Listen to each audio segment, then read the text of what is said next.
Welcome po muli sa Philippine Weather Trivia. Again, para po sa mga bago sa channel na to, ako nga po muli, si Alvin Pura, isang meteorologist at ang inyong weather tito. Ngayon, balikan na natin itong binabantayan nating bagyo sa labas ng ating Philippine Area of Responsibility.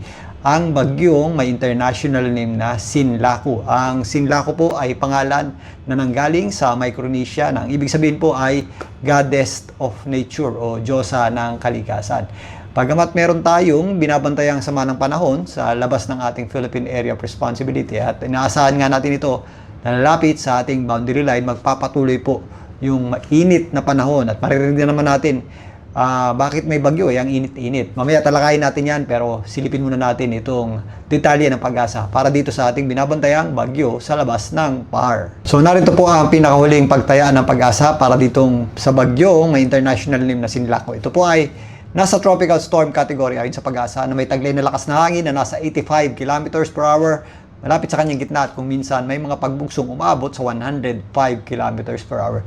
Medyo mabagal po ang pagkilos nito at napakalayo pa rin po niyan sa anumang bahagi ng ating bansa. At yan po ay huling namata ng pag-asa sa layong 2,730 kilometers silangan ng northeastern Mindanao. Again, napakalayo pa po niya na halos dalawang area of responsibility pa po ang layo niyan sa ating bansa. Kaya, meron pa po yung pagkakataong lumakas at posible nga maging super typhoon bago po yan dumikit sa ating area of responsibility.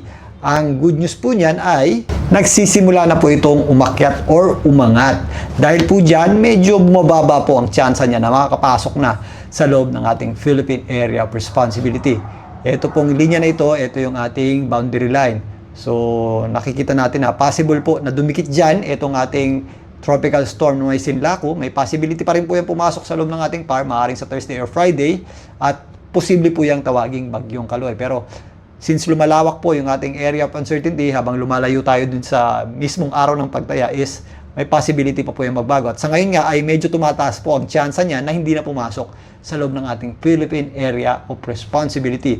Possible po yan na dumaplis lamang or bumaybay ng napakalapit sa ating area of responsibility. Kung ganun po ang mangyari, hindi na po yan mabibigyan ng local name. Pero sa kabila po niyan, inaasahan nga natin na ito po ay lumakas hanggang umabot pa sa super typhoon category o isang napakalakas na bagyo. Pero again, sa kabila po ng meron tayong binabantayang bagyo, dito po sa eastern section ng ating bansa, magpapatuloy po ang mainit at maalinsangang panahon.